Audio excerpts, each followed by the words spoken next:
Assalamualaikum warahmatullahi wabarakatuh.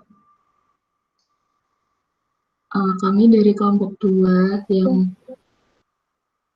beranggotakan saya sendiri, Adeni Rahma Putri, NIM M311902, dan ada teman saya, Aksala Syafalah, NIM M311904, kemudian ada Aldan Maulana Fajri, NIM M311905, dan Almira Lutfi Pratiwi, NIM M311906. Di sini kami akan memaparkan mengenai CMS e-commerce, yaitu membuat penjualan barang sampai barang dibeli oleh pelanggan. Nah, kami memilih CMS e-commerce PrestaShop. Apa sih PrestaShop itu? PrestaShop adalah salah satu CMS toko online open source berbasis PHP MySQL yang memungkinkan untuk membuat toko online modern secara gratis. Karena sifatnya yang open source, jadi kita bisa membuat toko online sesuai dengan selera dan kebutuhan yang kita inginkan. Nah, keunggulan PrestaShop sendiri yaitu yang pertama, tampilan dashboard-nya mudah dipahami. Kemudian tersedia banyak modul dan tema. Kemudian proses menambahkan produk mudah. Kemudian PrestaShop sendiri menyajikan versi trial atau versi demo untuk dicoba. Tampilan dari toko online yang responsif, terutama apabila menggunakannya dalam platform mobile, dan memiliki banyak sekali fitur yang penting dalam pembuatan sebuah toko online. Sedangkan untuk kelemahannya sendiri adalah penggunaan plugin yang komplit menyebabkan proses loading dari toko online yang menggunakan PrestaShop menjadi sangat lambat. Dan resource memorinya cukup besar, terutama apabila menggunakan fitur lengkap. Untuk fitur-fitur dari PrestaShop sendiri,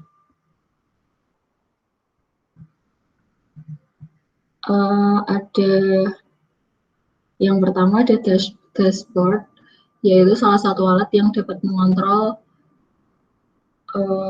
untuk membaca halaman sebuah situs, real-time user interface, menampilkan presentasi grafis, dan sejarah tren indikator. Kemudian yang kedua ada katalog. Melalui katalog ini bisa mempromosikan produk dan memajang aneka motif atau jenis produk yang disajikan. Kemudian yang ketiga ada customer atau pelanggan. Nah, pada bagian customer atau pelanggan ini, pelanggan dapat mengirim auto email dan bisa membagi jenis pelanggan. Misalnya ada pelanggan ecer dan grosir. Kemudian order. Pada bagian ini, PrestaShop dapat mengatur orderan yang masuk ke keranjang. Apabila ingin mengatur diskon, stok barang, dan sebagainya, maka disinilah tempatnya. Yang kelima ada pembayaran. Bagian ini menunjukkan proses pembayaran yang bisa dilakukan. Selain menggunakan kartu kredit dan transfer bank, juga bisa menyisipkan alat pembayaran lain yang bisa diakses dengan mudah. Misalnya melalui kantor pos, aplikasi, dan lain-lain. Yang keenam ada pengiriman. Pada bagian pengiriman, bisa menampilkan beberapa pembelian yang sudah masuk dalam proses pengiriman atau sudah selesai kirim. Pelanggan juga sebaiknya memberikan informasi lengkap agar produk dapat terkirim dengan cepat. Yang ketujuh ada localization, digunakan untuk mengatur lokasi, bahasa, zona, negara, dan tempat tinggal atau alamat. Kemudian ada preferences, merupakan menu untuk pengaturan meliputi CMS, SEO, produk, customers, theme atau tema, store, contact, dan lain-lain.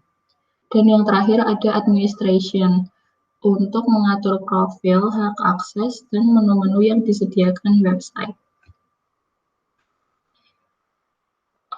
Selanjutnya, yaitu tutorial install PrestaShop yang akan dijelaskan oleh teman saya, Aldan. Oke, untuk install PrestaShop sendiri itu caranya agak sedikit gampang sulit. Jadi yang kita perlukan dua yaitu file exam dan juga file dari PrestaShop-nya sendiri. Untuk PrestaShop-nya sendiri bisa dicari di Google, nanti bisa di-download di website resminya di PrestaShop. Nanti kita tinggal mengisikan email dan juga tinggal centang-centang. Nah, nanti tinggal download kemudian selesai. Nah, itu. Dan juga select profil. Nah, apabila kita telah selesai mendownload, maka file yang telah kita download yaitu dalam bentuk RAR atau zip itu kemudian diekstrak, boleh langsung nanti di, di ditempatkan di folder exam, kemudian di htdocs, ataupun bisa diekstrak di folder downloadan dulu, nanti di copy gitu. Oke, sambil menunggu proses download.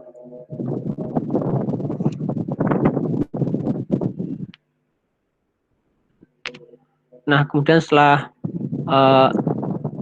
selesai download, file isinya bisa bisa kita pindahkan ke folder exam, kemudian ke htdoc.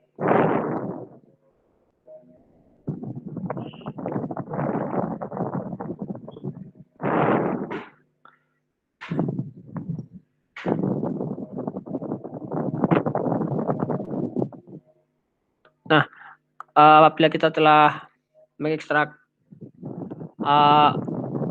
file-file dari PrestaShop-nya, kemudian kita buka browser kita lagi, kemudian jangan lupa dari examnya dinyalakan Apache dan juga MySQL-nya, karena kalau tidak dinyalakan maka kita tidak akan bisa mengakses PrestaShop-nya sendiri atau file-file PHP dari kita. Nah, apabila kita telah menyalakan keduanya, kemudian kita tinggal menuju ke browser kita, kemudian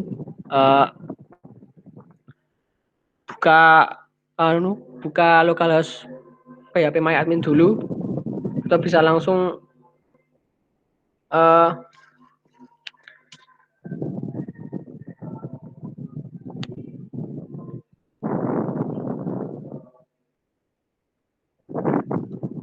untuk phpMyAdmin dulu, kemudian jangan lupa untuk membuat database baru, karena nanti untuk digunakan data penyimpanan di PrestaShop-nya sendiri.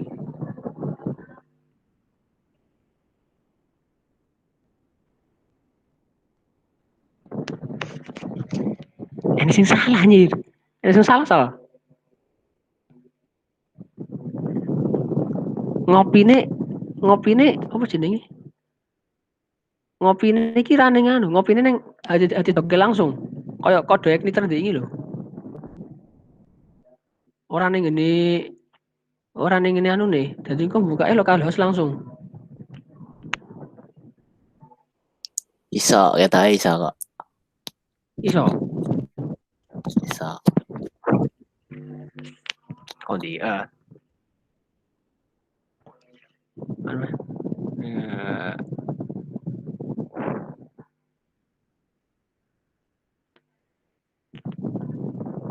Nah, dari PHP database ini kita buat database baru, namanya terserah, bisa pakai nama apapun, terserah.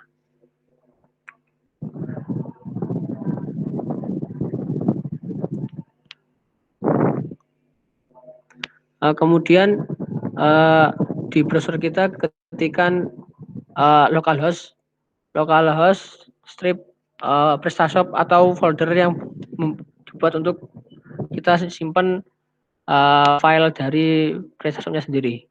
Nah, kemudian dari PrestaShop-nya sendiri akan ada proses instalasi seperti ini. Harap maklum karena memang instalasi di PrestaShop-nya sendiri itu agak lama. Jadi emang agak menunggu dari sananya. Walaupun internetnya kencang, kayaknya tetap harus menunggu gitu.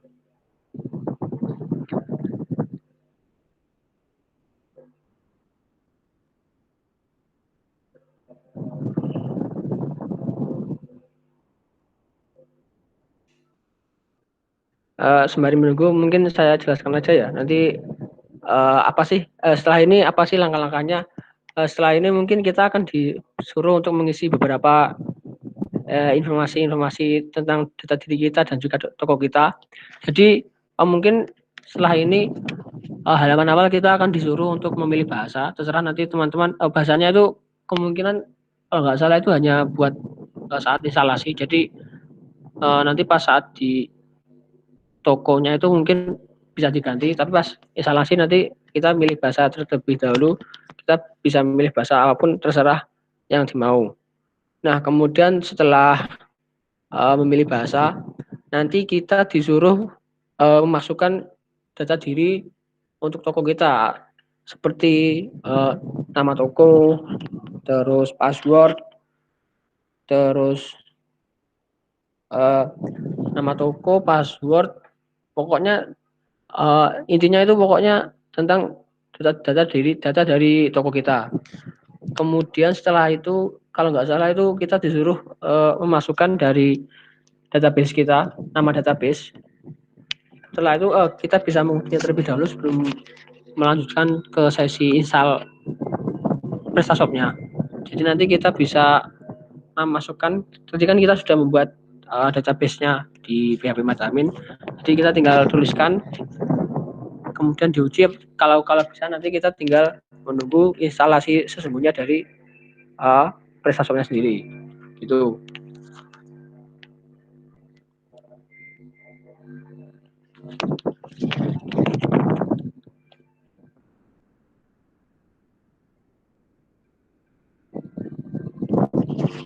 Lama ya mungkin ya install dari PrestaShop-nya. Jadi emang maklum.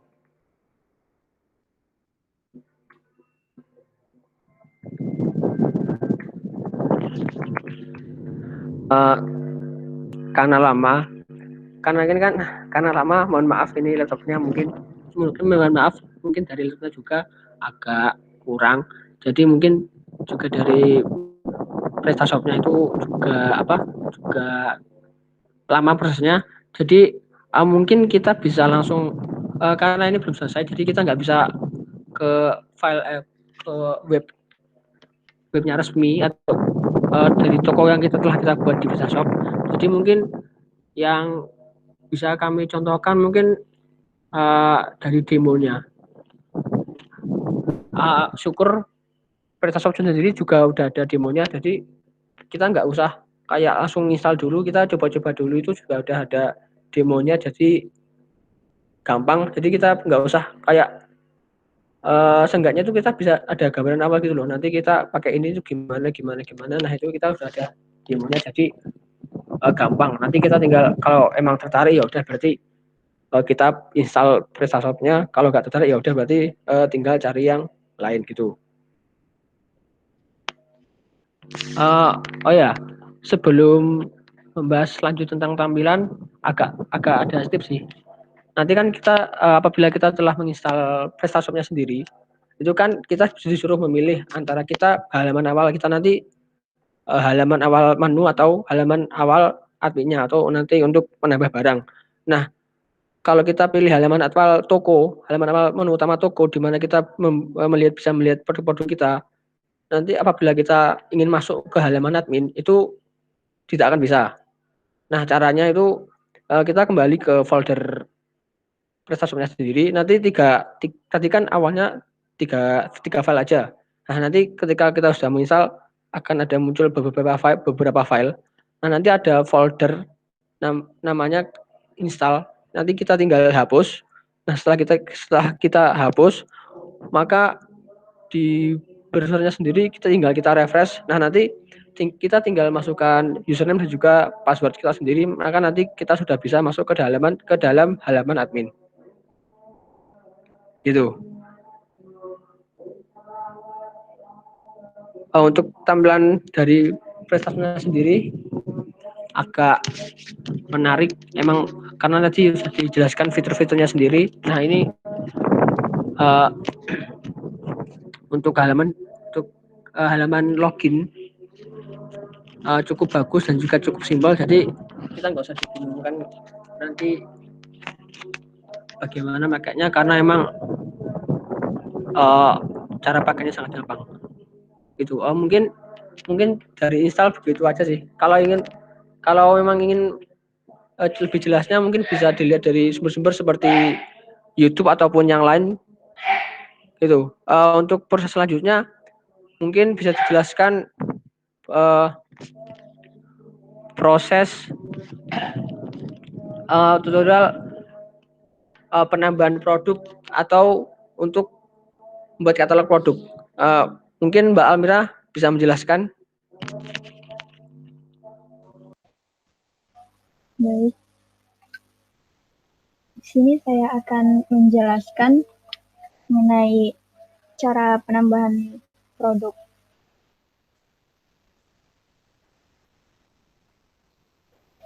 Setelah kita login dan masuk ke halaman admin PrestaShop,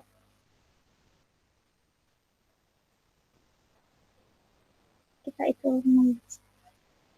pada halaman dashboard ini terdapat fitur katalog yang pada di sebelah kiri. Kita klik terus menuju ke menu produk. Setelah itu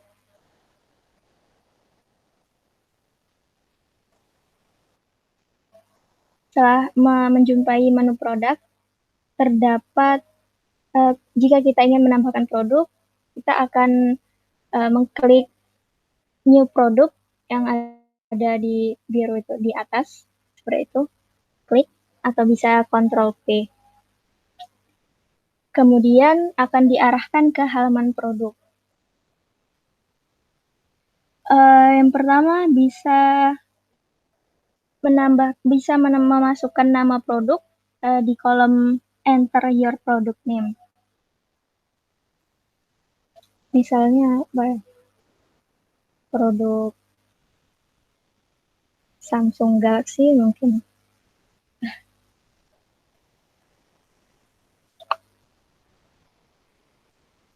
Kemudian nama produk akan muncul di mesin pencarian.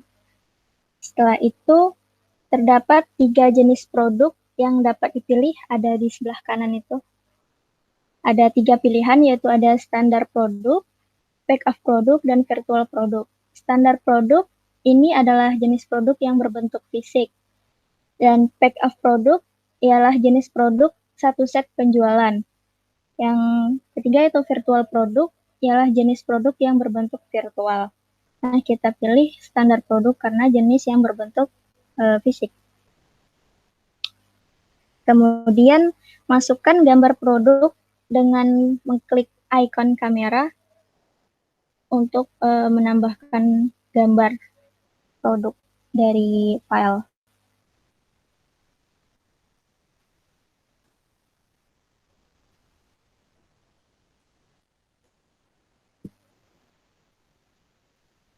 Bisa kita cari gambar produknya di file dokumen.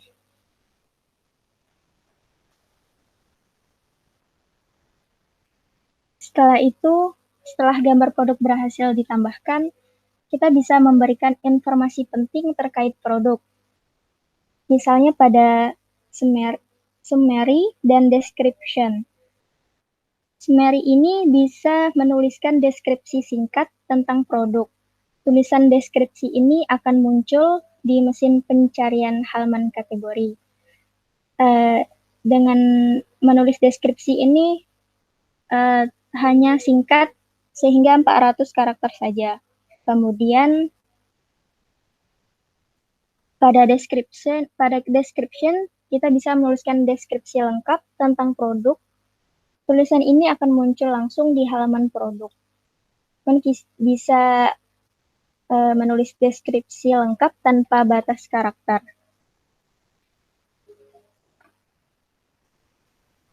Usahakan dalam deskripsi ini memberikan informasi penting terkait tentang produk. Bisa kita tulis.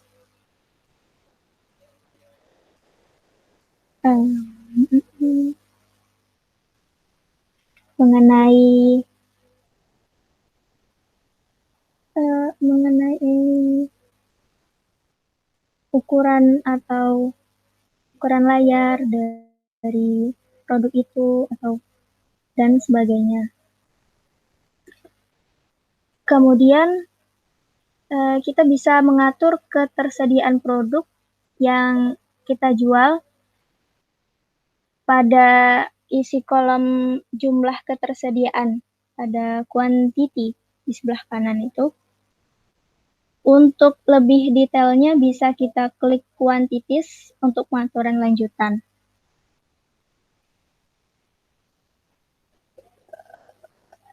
Bisa kita isi quantity ke minimumnya berapa, stoknya berapa, seperti itu. Setelah kita mengisi quantity, kita bisa mengatur harga produk dengan sangat mudah. Pada halaman ada price di sebelah kanan itu, terdapat kolom tax exclude dan tax include yang digunakan untuk menetapkan harga produk sebelum dan sesudah kena pajak.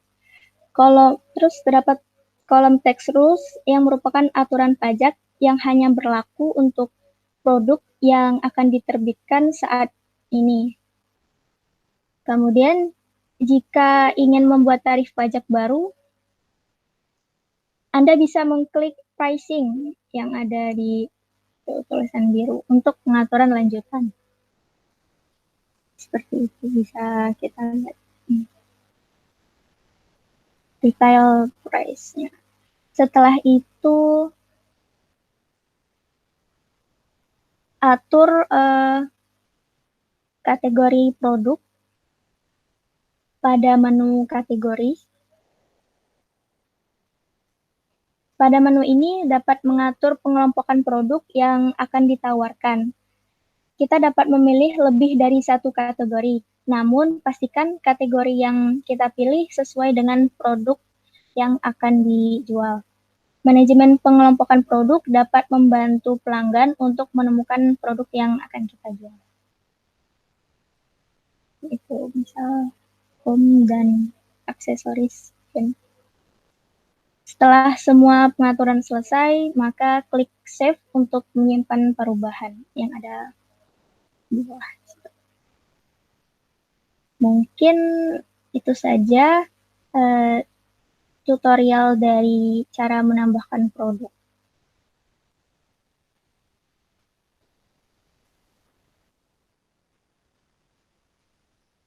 Mungkin selanjutnya tutorial alur beli produk yang akan disampaikan oleh Axel Syafala. Silakan. Oke, cek. Nah, kemudian setelah tadi udah sedikit dipaparin ya tentang gimana cara update produk di PrestaShop itu walaupun lewat demo websitenya, demo aplikasinya. Nah, kemudian untuk yang ingin kami sampaikan juga yaitu gimana sih dari PrestaShop ini mengatur proses transaksi pembeliannya gitu. Nah, karena tadi buat yang instalasi juga masih belum selesai gitu ya. Nah, kita pakai dulu buat website demonya gitu. Nah, di sini bisa terlihat sedikit tentang gimana tampilan muka untuk user ketika mengunjungi website yang pakai CMS PrestaShop ini.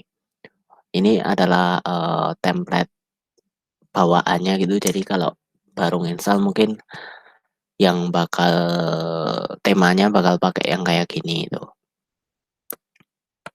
Kemudian kalau kita semisal mau coba gimana sih beli salah satu produknya gitu, alurnya seperti apa. Mungkin kita bisa coba ambil, kita beli mug ini ya. Nah, kita bisa klik produknya. Nah, kemudian di sini akan ditampilkan detail dari produknya itu, mulai dari nama produknya, harganya, kemudian apakah ia ada pajaknya, kemudian deskripsinya, dan mau beli berapa, dan seperti tadi ada deskripsi produk dan deskripsi detailnya seperti apa. Seperti itu, kemudian kalau untuk mau beli tinggal langsung pilih mau beli berapa, kemudian langsung add to cart aja. Nah, di sini bakal muncul modal untuk semacam review kembali tentang produk yang mau dibeli. Sini kita bisa lanjut belanja atau langsung check out. Dalam kali ini kita langsung check out aja. Nah, kemudian di sini dari check out-nya ini bakal muncul produk apa aja yang mau kita beli gitu. Tadi kan kita pesan mug 4 ya. Nah, di sini ada daftarnya, kalau banyak mungkin bakal ditampilkan banyak gitu produknya. Nah, kemudian kalau mau langsung bayar aja, kita bisa langsung klik tombol proceed to check out ini. Nah, di sini bakal dikasih form untuk transaksinya. Kita bisa ada 2 opsi ternyata dari PrestaShop ini, yaitu pesen sebagai tamu, jadi nggak perlu daftar akun di websitenya ini, atau kita juga bisa sign in kalau udah bikin akun gitu. Kalau kita contohkan di sini, kita pakai tamu aja gitu. Misalnya ini Mr. Quest.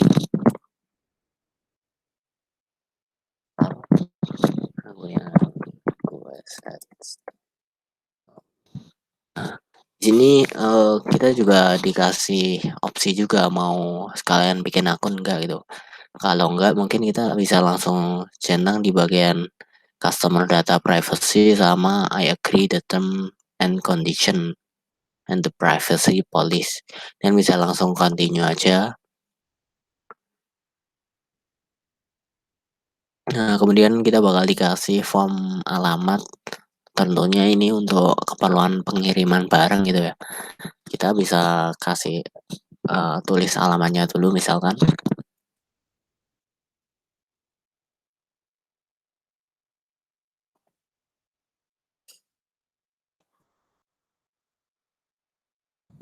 Nah, karena ini pakai website demo, mungkin negaranya cuma bisa Perancis gitu ya.